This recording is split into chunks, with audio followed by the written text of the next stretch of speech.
the Full Court Press with Eric Frandsen and Jason Walker. Welcome back to the to the show that we're doing right now. Following the local teams, breaking down the biggest games with in-depth analysis and team interviews. There's going to be much higher expectations, sense of awareness of what we bring to the table. Join the show by calling into 435-752-1069 or text 435-339-0321. It's the Full Court Press. Throws, ends it, yes! Caught! Touchdown! They did it!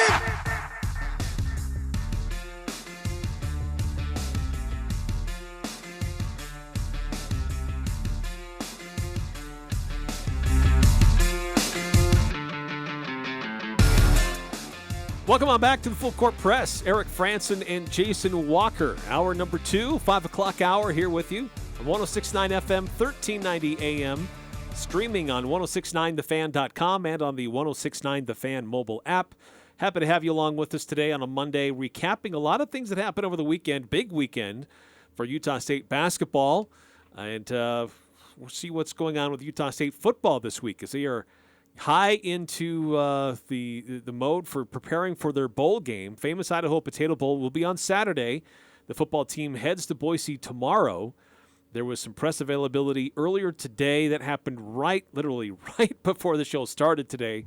So not a lot of time to break it down, but we did share some initial reactions the first part of last hour. There were some Mountain West Bowl games that happened over the weekend. We'll recap those, what the weekend looked like for the Mountain West in basketball as well. We got some. We had a busy weekend in high school basketball, and then there are, speaking of basketball, trade rumors starting to circle around the Utah Jazz and their all-star Lauri Markkanen. So a lot of different things to discuss this hour. As always, love to get your input on these topics or lead us down a different road, which happens from time to time. 435-339-0321. And Jason, just quickly, the initial thoughts, if folks missed it last hour, some of the initial things that came out of the press conference earlier today from Blake Anderson, probably one of the bigger things that stood out to me was player unavailability with some of the injuries to some key players for USU. Yeah, well, Georgia State's lost a lot to the transfer portal and some to injuries. Most of the Aggies, missing players will be due to injury. Guys like Brock Lane, Devin Dye in the portal, but Brock Lane injured. Devontae Dickerson, Micah Davis, Cooper Legas. And I think that's what I might have missed one or two. Oh, Anthony Switzer. He was those are your biggest names. Most everyone else is probably going to be healthy or at least healthy enough. But yeah, a couple of those at positions where it'll be a bit of a struggle. At DB, they'll probably be okay. Linebacker, it'll be a bit of a struggle. But without Switzer, because they're gonna have to go deep. You'll probably see Logan Peely playing a lot, in the game. But at other positions, tight end, you're gonna have Josh Sturzer, and at wide receiver, you've obviously still got Jalen Royals, Terrell Vaughn, and you got all your running backs. And with the mostly healthy offensive line, should be able to kind of tank those injuries, although they will have an impact on the team. Yeah, so some kind of big news today from Utah State men's basketball. Utah State men's football. Men's football. Blake Anderson today meeting with the media. Terrell Vaughn and Hale Motuapuaka were the others who visited with us today. So we'll hear more from them tomorrow as we continue our bowl preparations and break down the matchups between Utah State and Georgia State. And, just real quick from the text line, 9-5, just thoughts on Utah State women's basketball. I know before we move on to some of the other stuff. They're playing tonight. They are playing tonight. I forgot that. I think I actually saw the logo of the team. Was it a team from Washington? I feel like the logo was a W. I suddenly can't remember. I saw the stat broadcast page for the game as I was moving to go look back at some of the other Utah State games. But I guess I don't know if there's thoughts on today's game or previous games. Western Colorado Cats. Yeah. So that's where the W came from. But yeah, they're kind of unfortunately living up to expectations, if I'm being perfectly honest. They are that kind of short-changes them a little bit because I think that they're fighting pretty hard. There's some players that are going really hard on this team. that are playing better than I kind of expected them to. But what are they sitting at? Like they're 3-6. Yeah, which is actually probably better than I thought they were going to do. 3-7, which is kind of sad. So, and they've performed pretty well in some games. Some games I thought they weren't going to be competitive in. They were competitive in. So it's a team that is kind of in need of a hard reset, and just got to let it play it through. Yeah, let the contract keep going. Yeah, it's just kind of an unfortunate situation. It's part of why I don't like talking about it as much. I love talking about soccer and volleyball because they're doing really well, and women's basketball. It's a team that I keep track of them. I'm every game they're playing, I'm usually seeing it, and I'll even be watching some of these, but it's harder to talk about on the show because it's just so bad, and there's not a whole lot of it. When I don't have something nice to say, then don't say anything at all. Yeah, some of it's that way. I try not to be overly negative. I could be if I really wanted to. I could be the meanest man in the valley as far as the sports teams, but I don't feel like that's particularly fun to do. Yeah. And I like to have fun with my job. I'll say things when they need to be said. That's why I'm willing to say, look, Utah State women's basketball is in a bad place. But there was a stretch early in the season. They won 3 of 4. Yeah. And in that one loss, it was by 1 point. Yeah, and that's part of why I say, when I talk about Utah State, the state of the program, I do not want to be negative toward the players, toward the coaches, because a lot of this isn't necessarily the coach's fault. I know maybe she could be doing better in her job, but she wasn't exactly handed, a good hand when she took this job. And a lot of these players, well, it's not the players' fault they're in this situation. Half of them are new, or almost all of them are new. So, it is what it is. They're not doing particularly great, but they're trying. And they're working hard. And those are the things you want to see out of these kids. The results aren't there, but you can't have a winning team in every program. Yeah, it's hard to figure out where they go to Provo and they play BYU close, respectable. I mean, they fight. It's a really close game, down to the wire. But they end up they lose, but it's a close game. It's a competitive game. It's the heart of the team. They go to Utah Valley, and they get smoked. Yeah, well, it's the heart, and combining the heart these kids are showing, plus a lot of them are playing up to their potential in that game against BYU, but they struggle a bit with consistency, and that's probably the main thing with a lot of these players is consistency. Mm-hmm. You can see the great play they have, but they're a little inconsistent. So we'll see how things goes. We can probably all kind of see the writing on the wall with what next couple of years are going to be like as far as who the head coach is, but the season isn't over, and they're going to keep fighting, and I would expect them to. Speaking of Mountain West Conference basketball, let's just look back at the weekend that was through the Mountain West. We know the Aggies had their big win against San Francisco. Anybody else get some big wins over the weekend? UNLV had an opportunity to, played St. Mary's to double overtime, but ended up losing 69-67. Yeah, in honesty, it wasn't the most exciting week for Mountain West basketball because you look at the teams that are like in that top 5, the Colorado States, San Diego States, Nevadas, Utah State, and I forgot somebody in there, but I think they played a combined 5 games last week against Division I opponents, 6 games overall. Like San Diego State, I don't think even played. I think one of the teams only played a Division II team. So Utah State probably had the most exciting week of all your top end teams. But the thing is, Boise State and UNLV ended up making the kind of the biggest push toward the top. They made some big jumps. Obviously, UNLV, their I guess close loss to St. Mary's, helping in that where they're kind of both those teams kind of lost some of their preseason hype and are gaining some of that back. They were kind of the top of the Mountain West average ranks. Those were your 2 biggest risers. They both made pretty big jumps going from I think UNLV was in the 130s. They're up to 105 in average rank, and Boise State jumped from the 80s into the 70s. Yeah. So they're the ones who probably had your best weeks, so to speak, as far as rising in the rankings. Most of the other top teams didn't really do anything. Almost literally in some cases. Boise State helped by beating Cal State Fullerton by a wide margin, 88-65 on Sunday. Montana surprising San Jose State in San Jose, 86-75. And then Nevada getting a win at Hawaii, 72-66. So on the road. But when you look at the net rankings updated as of today, Colorado State at 20, San Diego State at 25, New Mexico at 28, Utah State at 29, and Nevada at 42. So it's 5 teams in the top 50. Boise State, big gainer over the last few weeks. They're up to 78 now. That was a team that struggled early on, and there were some metrics that didn't look that despite their record, they still were kind of a decent team to look at. Now they've picked up a few wins, and they've really marched up those net rankings, getting some more victories under their belt. Sorry, I missed which team you were talking about. Cause Boise State. Boise State, okay.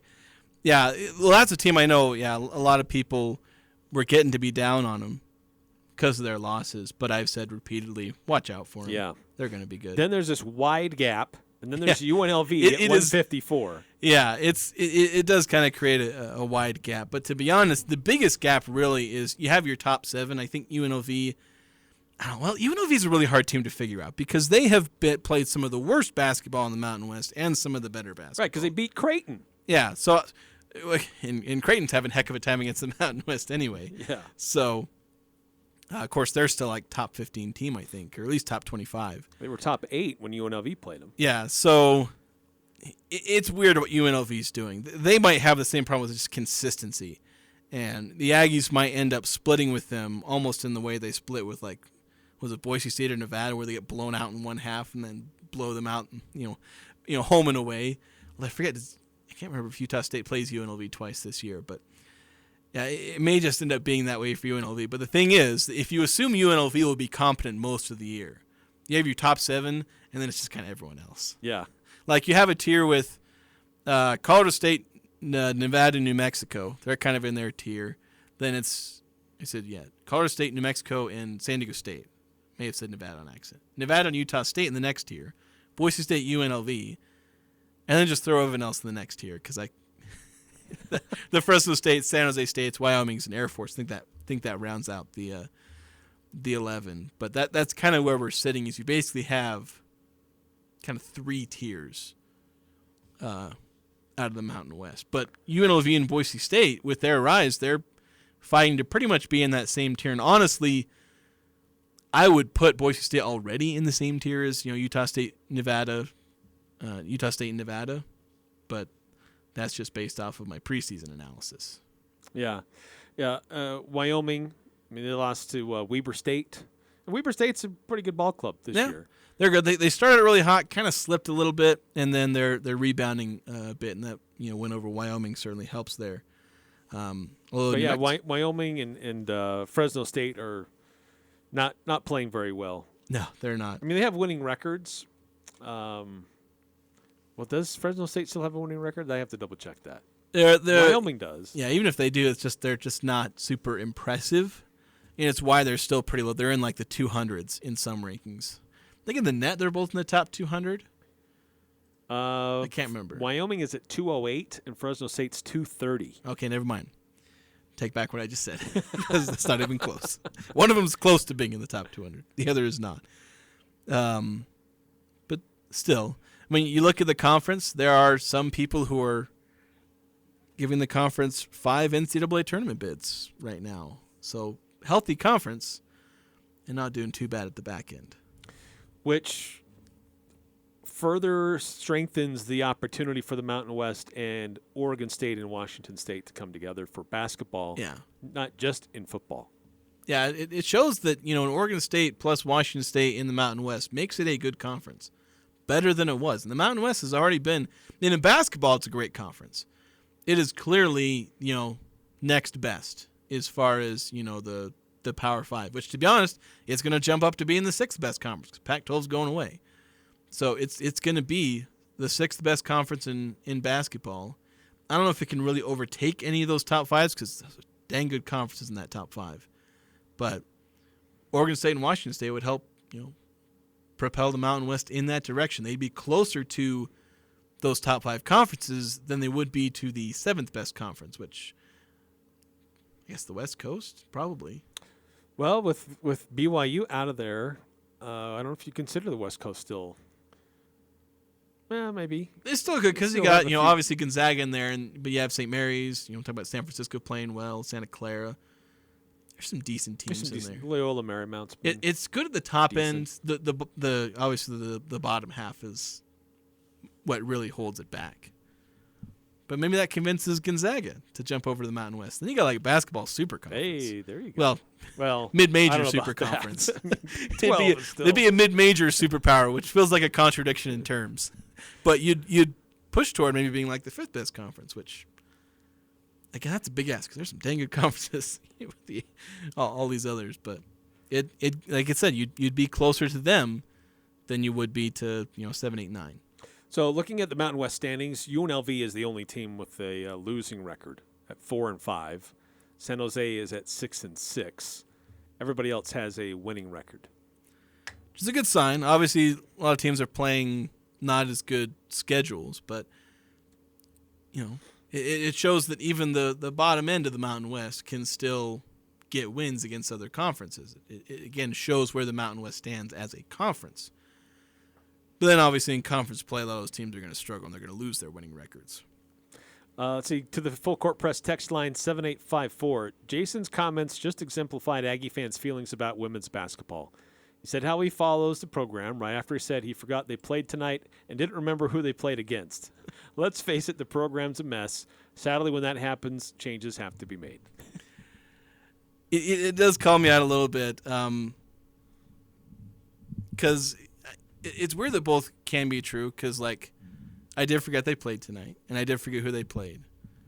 But I would have noticed by the end of the night that they'd played. And that's kind of what I meant. I'm not following this team super closely, and so I did mislead in that way. But, like, every time they're playing, I'm noticing and I'm following along. I'm not hounding the schedule. I probably should be because that's my job. But, like, I do actually follow this team, and that's why I am able to say, like, they're playing hard, they're playing well in some games. But they're playing hard, they're not playing well. I'll rephrase that. Yeah. So they're playing hard, but they're not playing well.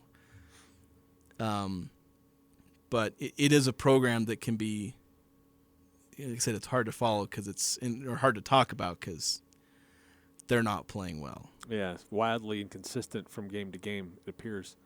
All right, we got to take another time out here in the Full Court Press, but if you want to chime in, we'd love to hear from you. 435-339-0321. The busy weekend throughout the Mountain West Conference. What about the bowl games? There's some Mountain West Conference teams in bowls over the weekend. There was a busy weekend for high school basketball, and trade rumors are starting to, circle around the Utah Jazz and focusing on their all-star, Lauri Markkanen. Is it justified or is it just smoke? 435-339-0321. Ho, ho, ho! This is Santa Claus! I'm here to tell you about Daryl's Appliance, your one-stop shop for all things jolly and appliance-related. Is your oven acting frosty, or maybe your fridge is on the naughty list? Let Daryl's Appliance be your Santa's little helper this Christmas. They've got Christmas savings galore, so you can bake those cookies and roast chestnuts without a hitch. Daryl's. Find them west on Airport Road. Open until 6 p.m. on weekdays, 5 on Saturday. This is Ryan at My Mattress. Life is good. Life at My Mattress is good too. Why might I say that? Because today is a good day to slay a Goliath. The other day I went into a mattress store here in Logan that has 2,500 stores across the country. I'd say that's a Goliath. We were 20% less expensive on every bed that we both offer. We may not have 2,500 stores, but we are number one in Cache Valley. Better product and better prices. Isn't it time to sleep exceptionally? Only at My Mattress. As the year comes to a close, all of us here at Aegis Healthcare want to express our heartfelt gratitude. This holiday season, we reflect on the privilege of being part of your lives, offering care, support, and compassion when you need it at most. To our amazing staff who work tirelessly to provide exceptional care, thank you. To our colleagues, neighbors, and friends, we extend our warmest wishes for a joyous holiday season. As we look forward to the new year, we're excited to continue serving with even more dedication and innovation. From all of us at Aegis Healthcare, we wish you a Merry Christmas and a joyful holiday season. Les Olson IT structured cabling is second to none. Tired of old and inefficient cabling? Have an upgrade or remodel planned? Building a new network from the ground up? We offer the very best in low-voltage cabling installation, including data, phone, fiber optic, and more. Ask us how to get your free consultation today. Les Olsen IT. All the gifts that go are on sale for the holidays at Cash Honda Yamaha. The kids will scream when they find a dirt bike under the tree, motorcycles, four-wheelers, all the fun stuff. Save $500 to $4,000 off sticker on a 2023 side-by-side. And don't go another winter without a Honda snowblower. Sale prices on all the accessories we love to get as gifts. Helmets, goggles, gloves, hats, heated grips, even snowplows to add on to your ATV or side-by-side. All the gifts that go are on sale now. Cash Honda Yamaha at the light in Hyde Park. Following the local teams, it's the Full Court Press with Eric Frandsen and Jason Walker.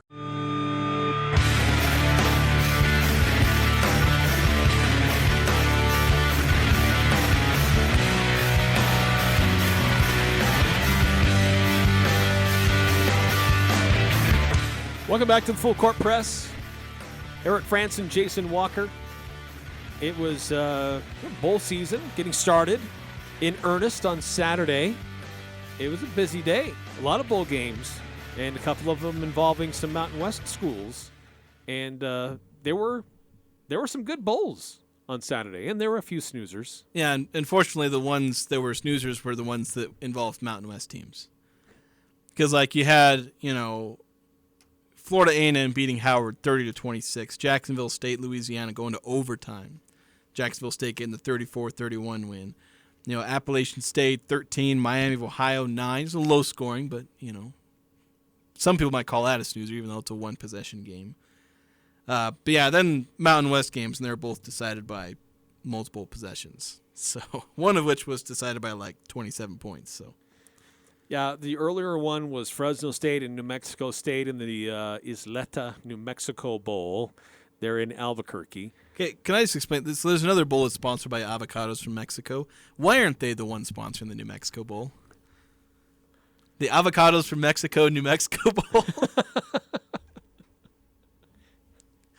Come on. That's a good question. It's perfect. And did they dump guacamole on the coach after? It wouldn't surprise me. I think they do, actually.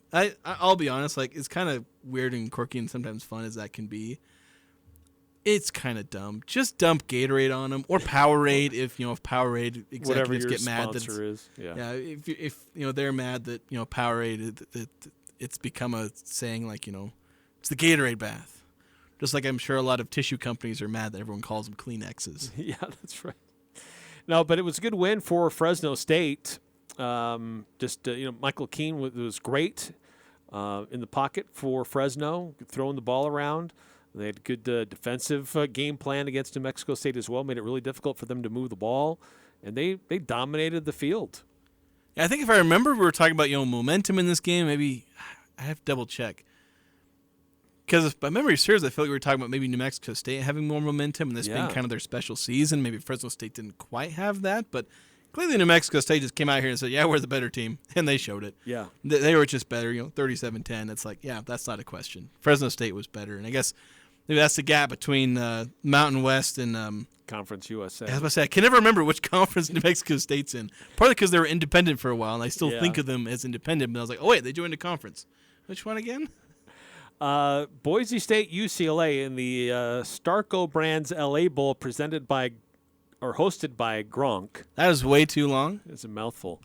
Boise State jumped out early, moved the ball pretty well with their running attack, but couldn't find the end zone. Had to kick a lot of field goals, missed opportunities.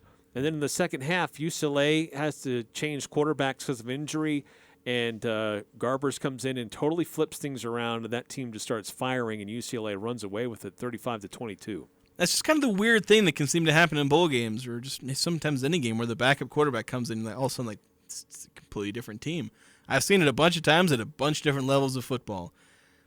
It just happened in this one, And if you're Boise State, you allowed 21 points in the third quarter, you're probably going to lose. So, felt like they had this game, and suddenly in the space of about 15 minutes, they did not have that game. Yeah. Holani was great. Genty was very solid as well. Yeah, they're duo of running backs. I think we kind of assumed that it was going to be a G&T, but the thing is, Helani, after being injured early in the year, he's gone back to what he was last year, where there was a reason he was projected first team All Mountain West the preseason. He showed it against the Aggies and in this game. So they had their two running backs. Yeah. Their quarterback, a little iffy. Yeah. Third stringer taking his first snaps in a college football game in the bowl game. Did not have the same kind of impact Legas had, or at least the same game management that Legas had on that one when he was taking his first ever snaps. Yes. Didn't throw a 75-yard touchdown in his first snap. No. Yeah, so Mountain West goes 1-1 in bowl games over the weekend. Yeah, it's not the worst. I mean, you lost to a Power 5 team. It was a 7-5 Power 5 team, but UCLA started off the year pretty good, so that's not the worst loss that you take. And they were competitive in a decent chunk of that game. So, like I said, not the worst loss. And then, pound a Conference USA team into the dirt. So, assert dominance. Assert dominance over Conference USA. No, New Mexico State not going to get any room to breathe. And New Mexico State losing a bowl game for the first time ever. Oh, that's right. It's their first ever Not loss. a lot of bowls, but... No, only 4 bowls ever, and they tied one of them. But they were 3-0 in their other bowls. Yes. Aside from like the 1920 Sun Bowl or whatever it was that they tied in. Weird tie. It was a busy weekend as well in high school basketball for Region 11. One school in particular played 4 games in 4 days. That's ridiculous. Green Canyon Wolves, and you know what? They won them all. It is ridiculous, and they're showing a lot of depth. They got Jared Anderson. Laker Ward is another guy who stepped up a lot this week, and so they're showing that they're a dang good team. I think they're the only undefeated team left now, right? I believe that is because correct. Logan lost one of their games. They lost to Green Canyon's 10-0. Yeah, I think Logan's loss was to Desert Hills, and they beat Maple Mountain and Heavens. I forgot who the other team they played was. Logan played Maple Mountain, Desert Hills, and Westlake. Oh, Westlake, that's what it was. That was the first game they played of the weekend, was Westlake. Narrow win in that one, but still getting the win there. So overall, still a good week, because I think, heck, most of the teams in Region 11 aren't all but like one of them one-loss. Well, I guess all but 2 are one-loss teams. Yeah, Green Canyon is undefeated. Bear River's 8-1. Mountain Crest is 8-1. Logan's 7-1. Ridgeline 7-2. And Skyview's at 5-5. I'll be honest, Ridgeline, despite being 7-2, I'd put them right up there with Green Canyon. Is how good I think they are. They're a dang good team, and we'll see exactly what Logan. I think Logan, Bear River, and Mountain Crest are going to be interesting, because for me right now, I'm looking at the top 2. Like if I were to power rank these teams, you'd have, or maybe in a tier. I won't go specifically 1 through 6, but you got Ridgeline and Green Canyon in that first tier. There's not a very big gap between them and the next tier of Logan, Mountain Crest, and Bear River. And you're just looking all of them, okay, which of those teams are going to jump into that top tier? Because any one of them could very well do it. Any one of them has that chance. Logan's looking good despite losing, their top scorer from last year. Mountain Crest, they've got some guys playing really well. Bear River's got all that returning experience, and they're playing pretty well. There's 3 teams there that could join that top tier and make a very convoluted, top end of the region. And unfortunately, somebody's got to be last, the worst of all the gang, and that's Skyview right now, who's, I guess we'll call it a rebuilding year. Yeah. Well, and I think they're starting to find their way through not having Davis anymore. Yeah, they did have a 2-1 week, so it was a bounce back. You got Liam Guthrie, Brighton Williams, who was obviously their star wide receiver in football, doing some things in basketball. I think he had 19 points in one of the games. He has 18 or 19 points in one of the games this last week. So they're showing signs of they're not going to be some bottom feeder team, but they're sitting at 5-5, I think. Yeah, which is a stark contrast to a bunch of 1 and 2 loss teams or no loss teams in the case of Green Canyon. So we'll see if they end up being dangerous in region play. It'll be kind of interesting to see, like a team that's going to get beat up in non-region play and has to deal with some injuries. Like, do they end up surprising some people with stealing a game here or there? Do they flip the script on one of these teams we think is good? Does one of them fall and Skyview takes their place? I don't know. We'll see. But for now, Skyview's kind of all by itself at the bottom. But it's overall even top to bottom. Yeah, but not to be overlooked. Yeah, but just to illustrate it's a great region. Just how kind of quirky basketball can be. So over the last week, so Ridgeline beats Desert Hills last week, 53-37. Logan plays Desert Hills this last weekend, and they lose 65-54. But Logan plays Westlake and beats Westlake 62-51. And then Westlake plays Ridgeline and beats Ridgeline 66-63. Yeah, that was weird. I noticed the Westlake. I didn't necessarily see the other one, but I noticed. I was like, wait a minute. That was the team that Logan beat, and they beat Ridgeline. I was like, what? Yeah. So I was surprised. Quirky how some of these results kind of happen. Yeah, and sometimes that's just a matchup game. That's why it's really hard. Like a lot of people like to say, "Oh, well, this team beat this team, and we beat that team, so we're good than the other team." So you can't do that. You can't do that in basketball because matchups are a real thing. Where some teams, their style, their personnel, it's rock paper scissors. It's not the transitive property in basketball. It's so much more often. It's just rock paper scissors. Right. Which again speaks to how kind of stupid the NCAA tournament is, but. As I always say when I mention how stupid the NCAA tournament, nobody cares. No. Because it's amazing. Okay. I'm still going to watch it. Everyone loves it, even though it's a stupid concept. But it's the best and worst postseason ever. Yes. But for boys basketball, it's in Region 11, great start so far.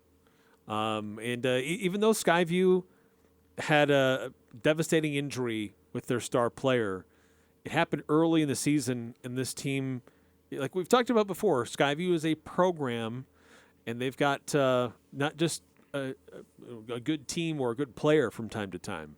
So that's a good coaching staff, and they're figuring out a way to get around that and to still be competitive. So this is going to be looking like another very competitive year for Region 11 basketball. Yeah, I think it is. It'll be exciting where you're going to go. All 6 teams are probably going to have a chance to beat any of the other 6. So we're looking forward to that. Looking at girls basketball, unfortunately not quite as deep. I'm a little worried about Mountain Crest, where they were a team I was hoping maybe would be better. But you got your big 3, Green Canyon, Skyview, and Ridgeline. They've been the top 3 teams in Region 11 for like however long I've been around. Yeah. And they're pretty much that way right now. They don't have an undefeated team and a bunch of 1-loss teams because Green Canyon, they're 7-2, Ridgeline's 5-2, although Ridgeline's record is going to be deceptive because I think they're 6-2. They played a game today and won that. I don't think that's their level of competition is a little bit different. Yeah, and they also didn't have, I think, Emily Skinner from one of those games, and they ended up losing that one. So they're going to be a deceptive 2-loss team for a while until, they're like maybe a few more wins. But they're still playing a really tough non-region schedule. So I expect them to probably run the table in region play. But you still got Green Canyon and Skyview who are doing perfectly well right now. Both of those teams, Green Canyon and Skyview, are trying to make up for really good players they lost from last year. McKenna Smart for Green Canyon, and I'm apologizing for the guard that Skyview lost. I can't remember her name. She had the game-winning shot. She was averaging 20. She was averaging 25 points in the playoffs. And I suddenly can't. I keep doing this to all these high school players where I forget their names. If it was in casual conversation, it probably could have come up. Yeah, I probably could have told you her scoring. But on the spot? No. Yeah. When I actually have to talk about this, I suddenly can't remember her name. But, they've got some players who are stepping up right now. Marissa Best at Green Canyon, and I think it was another. I'm going to the roster because I'm going to keep forgetting. I was looking at them today because I was doing Player of the Week nominees. Carly Allen, and McKenna Smart. Yes, it was another McKenna. They've got some players who are up and coming for them. So, Region 11 girls basketball looking good. A little top heavy. Of course, that's been fairly typical. Not quite as deep as boys basketball, but still should see some good contests moving forward. Yeah, so exciting to see what's going on with Region 11 basketball. A few more games this week before the Christmas holiday break, and we've got all 6 teams for boys that are going to be in action this week that will have full play-by-play coverage and video streaming on Cache Valley Daily. Okay, the player I forgot was Hannah Radford. Oh, I had to look her up. Yes, I had to look her up because it was going to bother me because she was so good last year. I suddenly can't remember her name. I was like, oh, God, that's who it is. 435-339-0321. There are rumors starting to swirl around the Utah Jazz if they should trade Lauri Markkanen. He's an all-star. You can get a lot of great value out of trading an all-star. Should they do that, or should they hang on, or should some other players be on the trading block for the Utah Jazz who are stuck in even below mediocrity? That would be a compliment to say they're mediocre. We'll talk about the Utah Jazz coming up next on the Full Court Press. It's ski season, Cache Valley. This is Mark at the Sportsman, where we mount bindings. If you need bindings mounted to your skis or snowboards, in most cases we can do it in 48 hours or less. That's right, 48 hours or less. At the Sportsman, we can also tune, sharpen, wax, and repair your skis or board so they are ready for the season. Usually we can get those done in 48 hours as well. For 73 years, we have been taking care of skis and boards only at the Sportsman on Main Street in downtown Logan, with tons of parking in the back. It's never too cold or wet to get rid of that old vehicle. Now is the time to earn extra cash for the holidays by calling DD Auto and Salvage. Let them pay you for that junk vehicle. DD Auto and Salvage makes it easy and fast to get rid of your junker vehicles, paying you the most money possible. Pickup is available. DD Auto and Salvage in Logan wants to pay you today. Call 787-1204. That's 787-1204 today. See store for details. Prodigy Brewing is the perfect place to meet up with family and friends this holiday season. Whether you're sipping on a carefully crafted brew, enjoying a delicious juicy burger, or biting into a sizzling wood fire pizza, Prodigy Brewing is the place to be. Come in for Trivia Tuesdays or with friends and family to celebrate the season. Voted best craft beer and bar and grill in northern Utah. Cheers to making unforgettable memories at Prodigy Brewing on Center Street in downtown Logan. Prodigy Brewing, extraordinary service and family friendly. When it comes to home care, it's important to know you have a choice. If you or a loved one is in need of hospice or home health services, remember that Primrose Home Care and Hospice believes in treating the patient as well as the problem. We work directly with you and your doctor to create a health plan that's catered to your needs. Our team is devoted to providing options in the freedom and safety of your own home. Visit us at primrosecare.com or call to schedule a free consultation. Primrose Home Care and Hospice, your local hospice and home health provider since 2006. Need some last-minute gift ideas? Pick up a copy of the Best of Northern Utah magazine. There you'll find all the businesses in our community who were voted the very best in their category. Best place to buy a gift, boutique stores, jewelry, power tools, clothing, dining, and more. There's something for everyone on your list. Go to bestofnorthernutah.com for magazine pickup locations. And please, support local business first this holiday season. The Aggies are #1 here. The Full Court Press. Connect with us on Facebook, Twitter, and online at 1069thefan.com.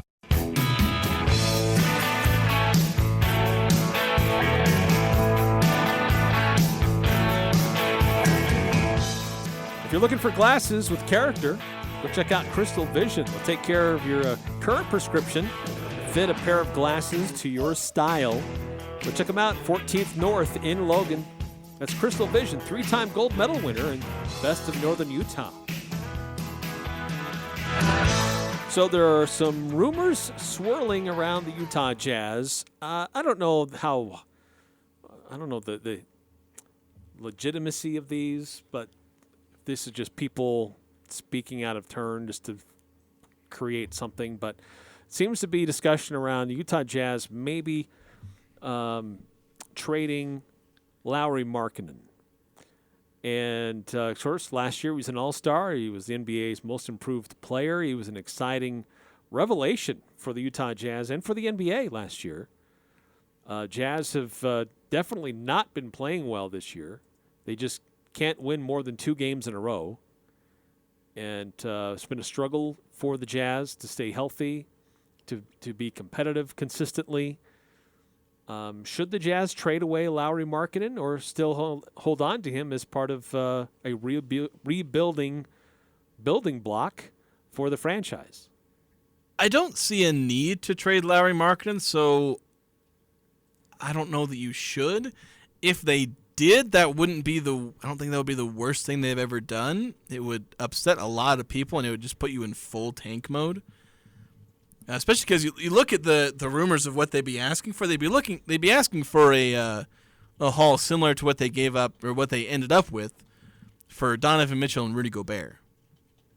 They probably wouldn't have to take as many players because Lauri Markkanen's on a pretty cheap contract, and that actually makes him way more tradable because a team can give up maybe if they have a slightly overpaid guy that maybe they want to get rid of, or two mid-level exception level salary guys.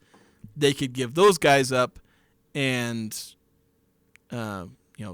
two, not main rotation guys, throw a bunch of picks at Utah. But there's not a whole lot of teams that have those picks. Like Oklahoma City is like the only one that really has the number of picks that the Jazz are rumored to potentially be asking for. But the thing is, there's no reason to trade him. You've got a great player. And if he's willing to stick around, you're going to have to end up paying him more once his contract's up. But pay him that money, keep him around. The Jazz is like the timeline that we talk about as far as developing guys. Yeah, Lauri Markkanen's going to be like 32, 33. But what great team doesn't have that 32, 33-year-old really good player? Like, yeah, he's not going to be the same age as the other Jazz young players. So what? You need a great veteran. Why not have a guy who at that point would, if he keeps playing the way he does, he'll have like 5 or 6 seasons of 20 points per game under his belt. What team doesn't want to have that kind of guy? And yeah, by that time he'd probably end up being overpaid because most, 32, 33-year-old veterans kind of get overpaid because that's when they're getting their big contracts. So, like, there's no reason to trade him because, like, Jazz are already going to be bad this season. They don't need to tank more. No. And you talk about, he's not going to fit timeline-wise with the young players, but it doesn't matter because he's going to be the veteran. He's going to be the mentor to these young guys. So you want him around for that reason. And you talk about him being expensive and having to give him a raise. Who else are you paying? You got to pay somebody. Yeah, that's right. There's minimum salary requirements in the NBA, and you got to pay somebody. And, give that to the guy who's going to overpay the guy who's going to have to spend a lot of years on a bad team if he's willing to stick around. So, for me, like, if the Jazz traded him, it would suck. You'd get a lot of picks. And I say it would suck, but like I said earlier, like, it wouldn't be the worst thing. It would be bad. It would feel bad. That's where I say it would suck and it would feel bad. It wouldn't necessarily be a disaster for the team. It would just make a bad season kind of way worse because suddenly you've lost one of the best players and one of the fan favorites. It wouldn't kill the franchise. It could maybe end up helping because you get a ton of extra picks. But I don't see a super compelling reason to trade them. They had those for Donovan Mitchell and Gobert where the compelling reason was we need to reset this thing and try and start over.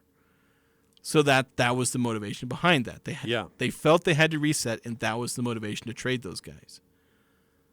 What are you resetting to? You're already resetting. Why would you trade a guy? You're already in a reset. Yeah, that's why I don't.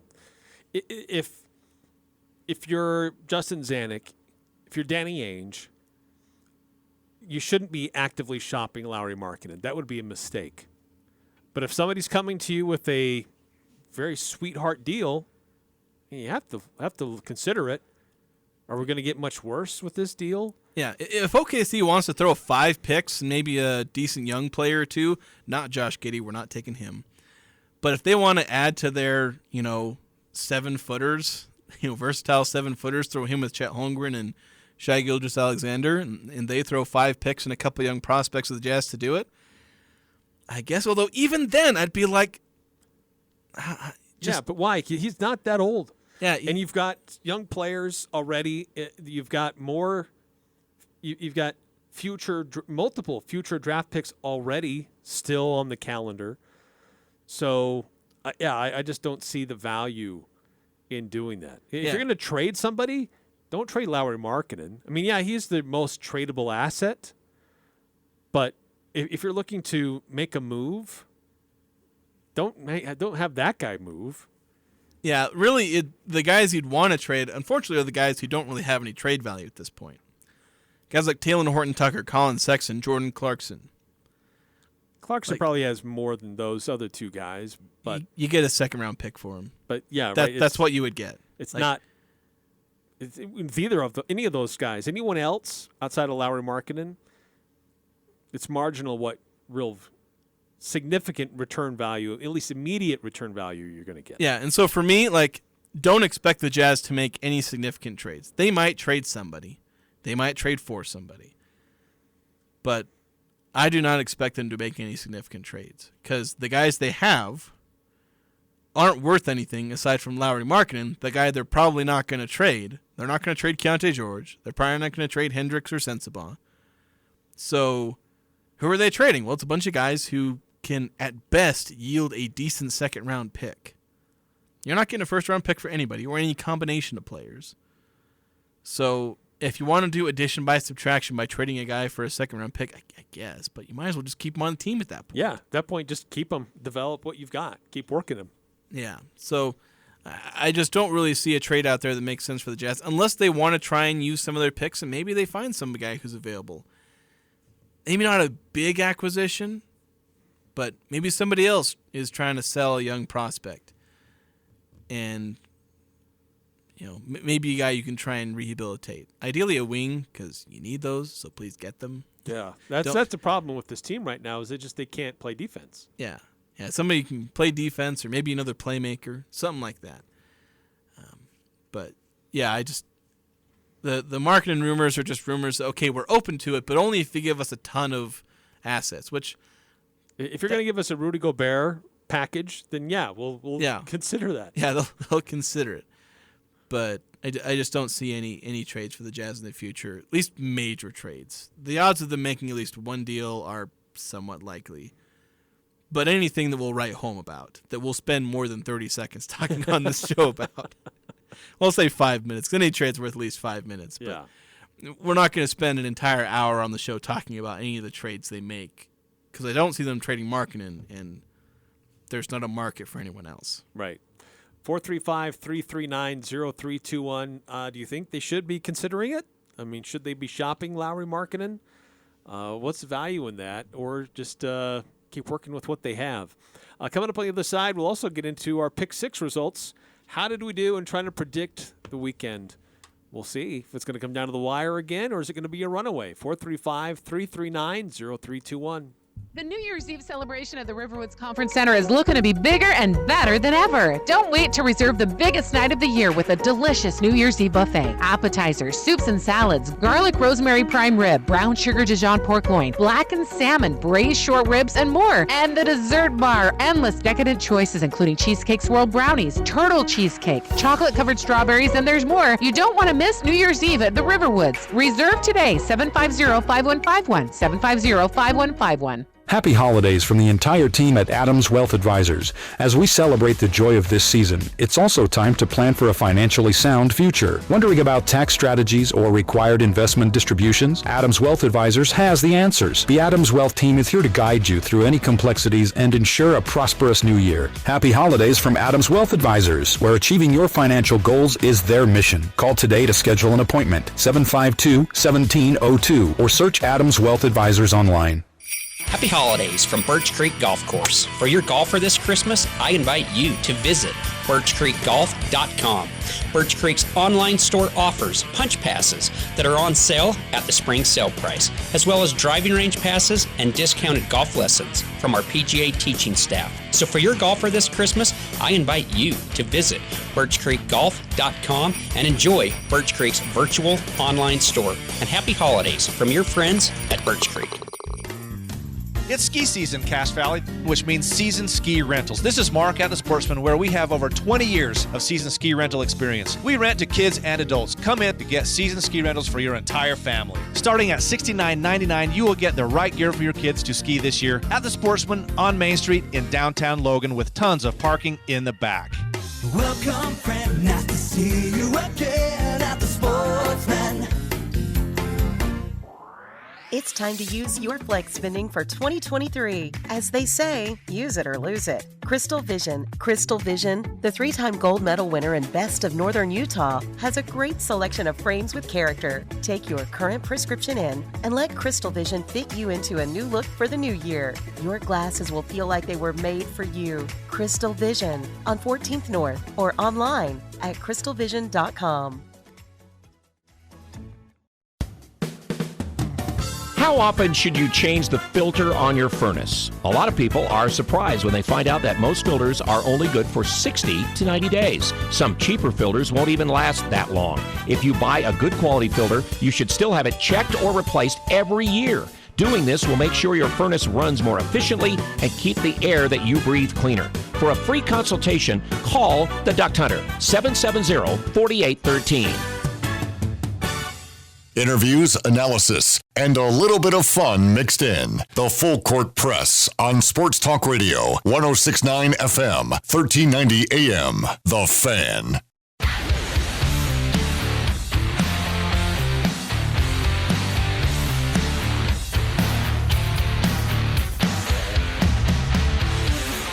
All right, let's see how well we did in trying to predict what would happen over the weekend.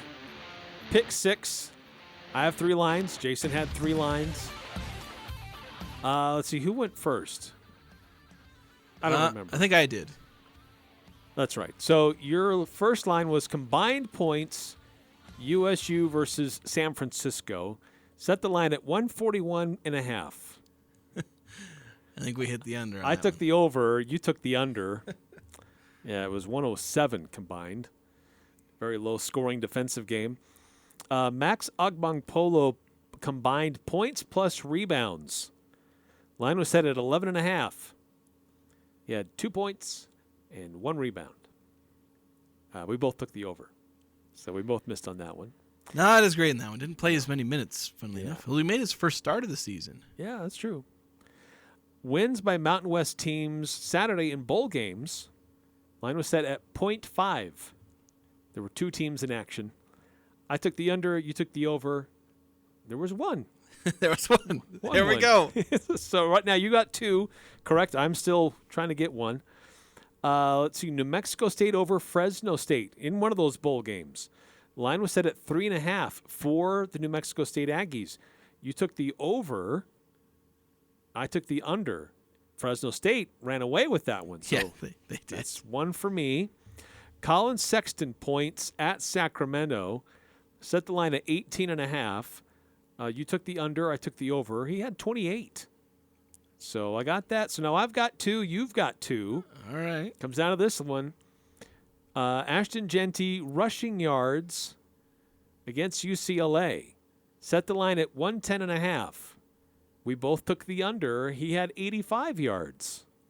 So it's a 3-way tie. Not a 3-way tie. Wait, where's the third person 3-3. in here? We're tied at 3-3. So it comes down to our tiebreaker, which was back to that Utah State and San Francisco basketball game. Set the line for San Francisco turnovers at 14.5. I took the under. You took the over. San Francisco had 17 turnovers. So there you go. Jason getting the win, courtesy of some extra turnovers from San Francisco. There we go. Aggies had like 12 or 13. I can't remember if it was 12 or 13 steals. I mean, Ian Martinez had like 5 of them himself. 5 alone, yes. And another game where they forced a lot of turnovers because I think they forced it was either 19 or 20 out of Santa Clara. It was It was 19 turnovers against Santa Clara. Yeah, I think that was their season high in turnovers, and I haven't checked if that was San Francisco's season high, but I'd wager guess it's probably up there. Probably up there. Yeah, so great weekend for Utah State men's basketball. Ian Martinez being recognized as the Mountain West Conference Player of the Week. We'll hand out our high school basketball or prep Player of the Week tomorrow. Ballots have been submitted, or at least they've gone out. Yeah, they went out. Got theirs submitted. I submitted mine. It's funny. Submitted. I send the ballot to myself. It's kind of weird.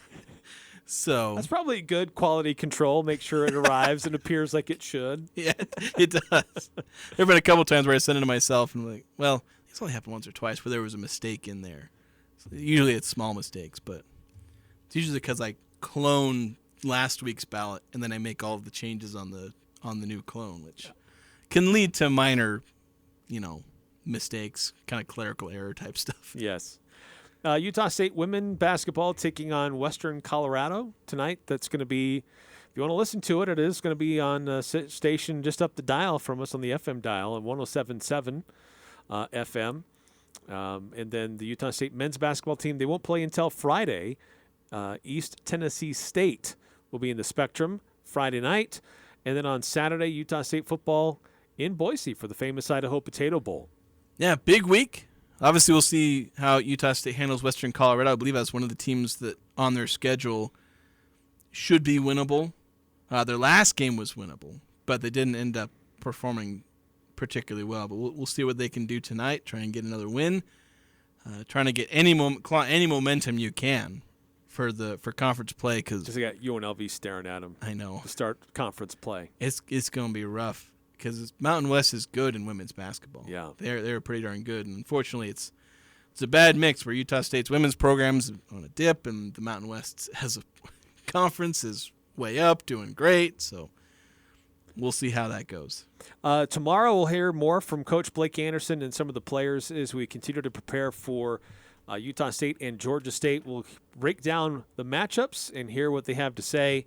They get you ready for bowl week. Utah State and Georgia State Saturday for the famous Idaho Potato Bowl.